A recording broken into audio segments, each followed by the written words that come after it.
Hello, good evening, everyone. Welcome to Business. My name is Darryl Kwao. Shall we begin from the ports and the issues there? The CEO of the Association of Ghana Industries, AGI, Sechuma Kwaba, says his outfit is not against the recently introduced port reforms, as this will increase competitiveness at the ports. He, however, says the only problem is with the blanket reduction in the benchmark values. He believes different goods should have different benchmark values. He explained on the business edition of PM Express.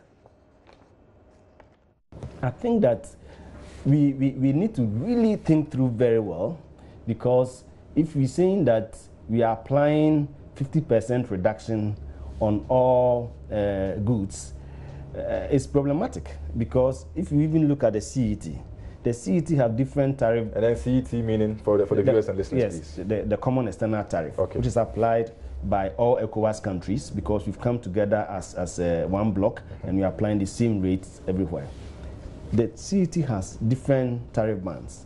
Why did they have that? They are taking into account certain industries within the sub-region that we have some local capacity to produce those products, and therefore they need to be protected a bit.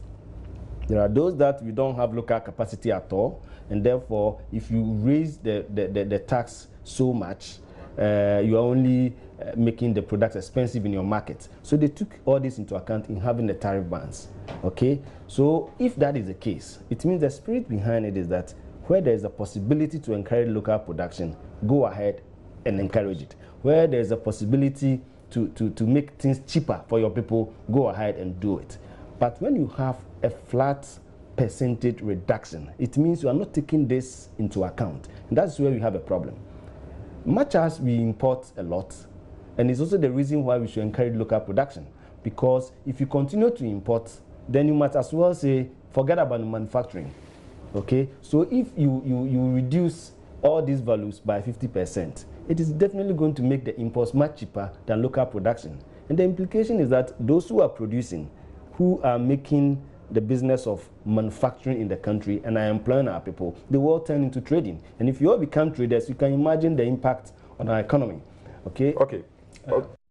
Meanwhile, the president of the Ghana Union of Traders Association, GUTA, Dr. Joseph Obeng, is calling for more consultations with government on this policy. According to him, abundance of imported goods cannot be acceptable, as Ghana is able to produce some of the products. Importation should go side by side with manufacturing until we get there. Let's look at where we have the competitive edge. We are in a global village. Elsewhere, the raw material and the factors, localization of their industries and all that will enable a product to be cheaper. It does not necessarily mean that once Ghana wants to manufacture, we should manufacture that thing that is so cheaper elsewhere here. In that case, we will not go anywhere. So we will work hand in hand. They shouldn't always look at us. You see, the person, because when this announcement came and what came up following it, and then the press conference that they did against importation, that's why people might seem that I'm a bit... Okay. All right, now tax consultant Abdallah Ali Nacha is pushing for a system that will mandate the Ghana Revenue Authority to publish proceeds from tax collections for every quarter of the year. The system should also detail the number of businesses and individuals that comply with tax laws. According to him, this will encourage more people to voluntarily file their tax returns. Here's Ebenezer Sabate's report. The low level of tax education is sometimes blamed for the instability of the Ghana Revenue Authority to meet its revenue target.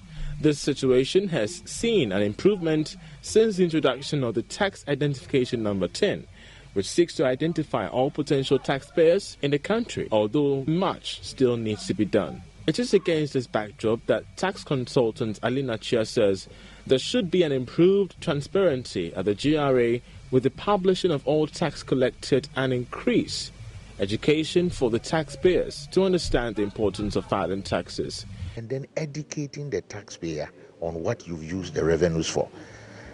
We should have a system of publish what we pay. Can we quarterly bring out how much we've collected by way of taxes? How much has been deployed from that money for what, in what direction? Just as we do for the petroleum revenues. We're able to get the uplifts government share? Can we continue with that to tell where we deploy them? So that when we have reports like the Public Interest Accountability Committee reports, PIAC reports, we can also independently as citizens compare and in fact inform ourselves. So it is not as if an institution pitching itself against government. No, they are facts. Let's know the facts. Let's analyze ourselves. Let's draw our conclusions. He is also called on the GRA to collaborate with the National Commission on Civic Education to enhance its tax education. Tax education, but we need more of those.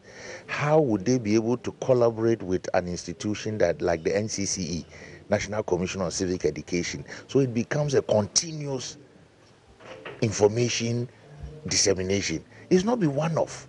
Meanwhile, the GRA says it is well positioned to meet its targets for this year, hence the launch of the Tax and Good Governance celebration.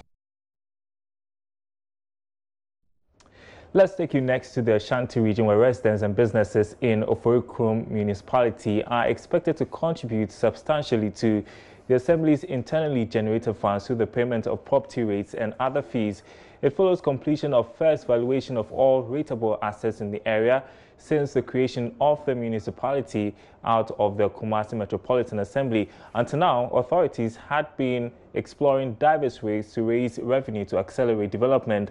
Nana Sensumensa has more in this report.